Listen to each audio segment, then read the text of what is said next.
We have one more question in which actually the Newton's law of gravitation has a limitation.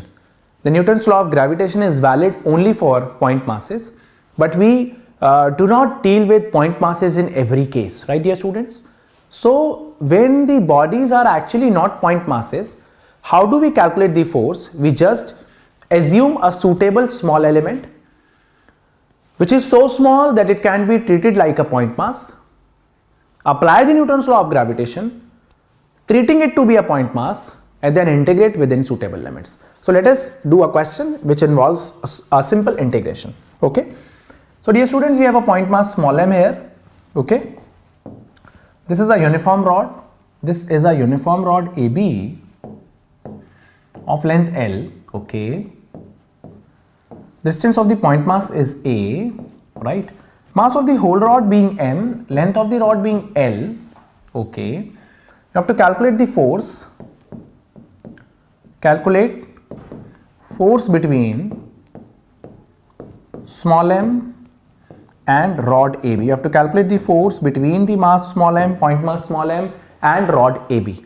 So what you have to do is, you have to just assume a suitable small element at a distance x, the length of the element to be dx. This element, this small part of the rod is actually so small that I am going to treat it like a point mass, right? Okay. So I am going to calculate the mass of the small part of the rod. Mass of the whole rod is m, its length being L. Mass of the small element be dm and its length being dx. So unitary method, m into dx is going to be equal to dm into L. So we get the mass of the small element to be mass per unit length multiplied by definitely dx, dear students. Now consider this small element to be a point mass. We are asked to calculate the force between the rod AB and point mass small m, right? Now obviously the rod AB is not a point mass, so we'll assume a suitable small element which is of length dx. We'll consider this small element to be a point mass.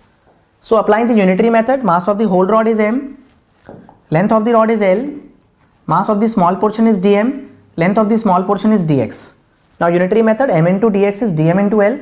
So mass of the small element is m by L into dx. This is a point mass. Consider this small element to be a point mass and apply Newton's law of gravitation. Then we'll integrate within suitable limits. So the force between the small portion of the rod and the point mass, force between the small portion of the rod and the point mass small m is df, right? This is capital G by x square into m by L dx, right? Into m by L dx. So we have the force as capital G m by L into dx by x square. Now integrate within suitable limits. Integral of force from 0 to f. For the rod we have to integrate the value of x from a to a plus L. From a to a plus L. So its integral will be from a to a plus L. Integral of df will be f capital G m by L x to the power minus 2 dx from a to a plus L. This is actually G m by L. Integral will be x to the power minus 2 plus 1 divided by minus 2 plus 1 from a to a plus L. So we get the value of force as G m by L, or and obviously minus 1 by x from a to a plus L, dear students.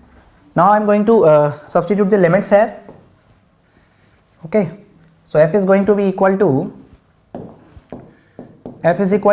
G capital M small m by L minus 1 by a plus L plus 1 by a. Just take the LCM. Capital G m by L minus a plus L divided by a into a plus L. So this a is going to die. Okay, L is going to cancel. So we have got the answer as this is capital G m divided by a into a plus L, dear students, right? So This was all about integration, Newton's law of gravitation involving integration. Right, dear students? So kindly note down.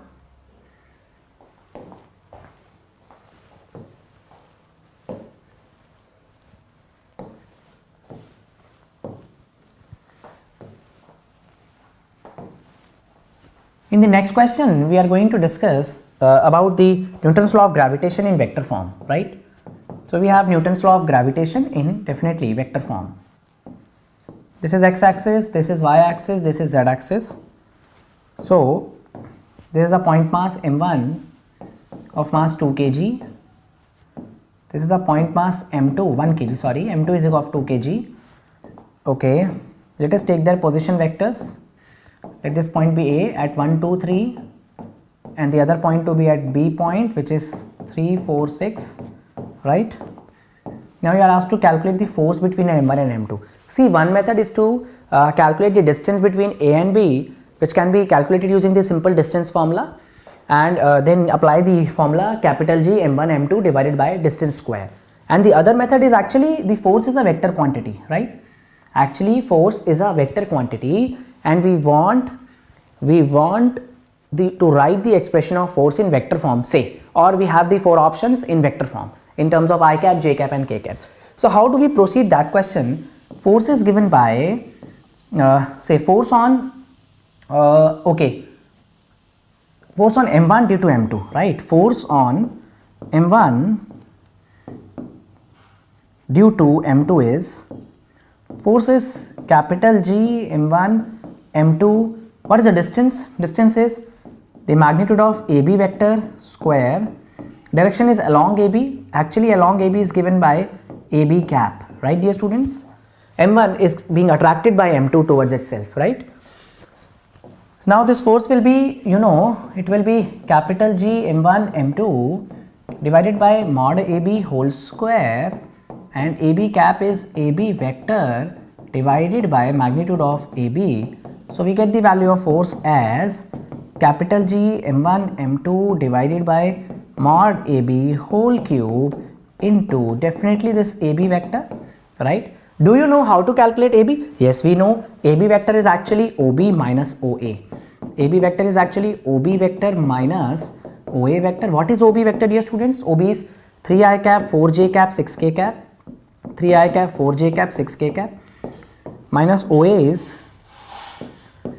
I cap, 2j cap, 3k cap. Okay. So this 3 minus 1 is 2i cap. Okay, I am going to substitute the values. This is 6.67, 10 to the power minus 11, right? Do we have masses? Yes, 1 kg, again 2 kg. AB vector is given by 3 minus 1 is 2i cap, right? And 4 minus 2 is 2j cap, again. And okay, 6 minus 3 is 3k cap divided by its cube of its magnitude. So this is under root 2 square plus 3 square whole cube. Definitely, dear students, right? This was all about the Newton's law of gravitation in vector form. Now we are going to deal with principle of superposition. There are more than 2 masses. How do we calculate the force on a given point mass, right? Okay, kindly note down, dear students.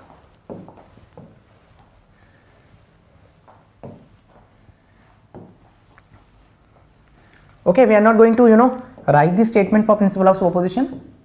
Let us deal with question 6. This is a straight line AB, right?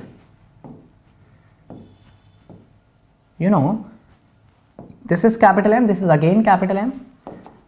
A point mass small m was placed here at the midpoint. So obviously when it is at the midpoint, it is not going to experience any net force due to symmetry. The force exerted by the mass placed at B is exactly equal and opposite to the force exerted on small m by the mass capital M placed at A. Both the masses are going to cancel each other, right? Now we displace small m from point O to point C, right? We displace small m from O to C, right? Let this distance be x. Now there is no small m here. Right, dear students? Small m was initially placed at point O at the midpoint, right? Now this small m is displaced from O to some point C, It is now here. See, for what value of x the force will be maximum? Force on small m will be maximum, right dear students? For what value of x force on small m is maximum? We have to calculate that, right? Calculate x so that force on small m is maximum. Okay, see, capital M is going to attract small m towards itself. Let this force be F, magnitudes will be equal, and this capital M is going to attract small m towards itself. This angle be theta, this angle be theta. When you resolve the forces, you will get the resultant to be 2F cos theta. So true, right? So net force is going to be 2 times F cos theta. Okay, what is F? F is actually capital G m1 m2 divided by distance square. Okay, this is d square plus x square. Do we have cos theta here? Yes, we have cos theta here, base over hypotenuse, x divided by under root d square plus x square. Okay, so this force is actually keep in mind it is right, 2 capital G m m x divided by d square plus x square raised to the power 3 by 2. Keep in mind, dear students, this expression x divided by d square plus x square raised to the power 3 by 2 has a maximum value at x equals to d by root 2, right? Keep in mind, okay? This is a very important expression. Obviously, when you differentiate this expression, equate it to be 0, you will get the value of x is as d by root 2. I have just you can just learn it as a fact right now, because this expression will be helpful while calculating the gravitational field intensity on the axis of the ring also and its maximum value, right? So, F max is when x is equal to d by root 2, okay? I have not used, the concept of maximum and minimum again and again. So, maximum value of f is obviously the value of x is going to be d by root 2 divided by d square plus d by root 2 square raised to the power 3 by 2. I hope this is clear to everyone, dear students. This is the maximum value of force, right? Kindly note down. Do we have another variant of the question? Same question. Can we have another variant of the same question? Yes, we have. See, this question can be asked in a different way also, dear students. Let us see what is that.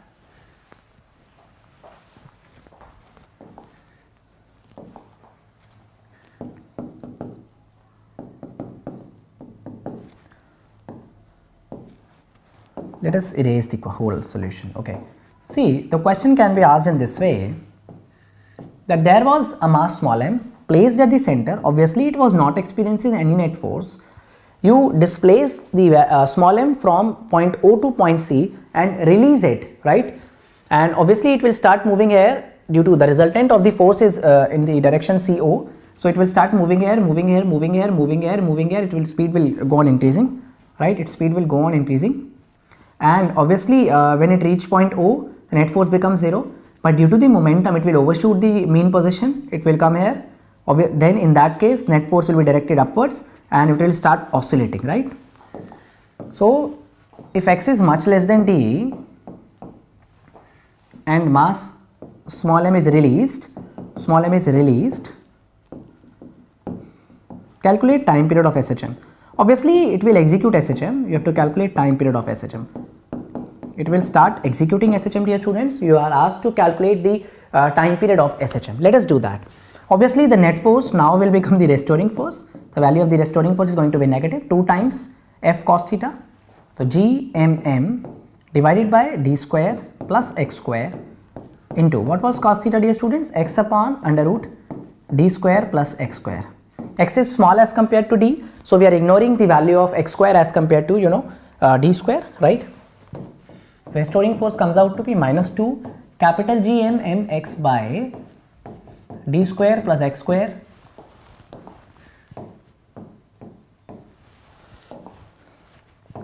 d square plus x square raised to the power definitely 3 by 2.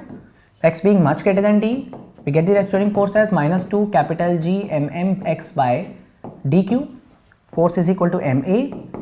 Yes, this is 2gmmx divided by d cube. So value of small m is going to cancel, dear students. For SHM, in the chapter oscillations, you will learn that acceleration is minus omega square x. This is minus 2gmx by d cube. In this way, you will get the value of omega under root 2gm by d cube. And once you get the value of omega, you get the time period as 2 pi divided by omega, dear students.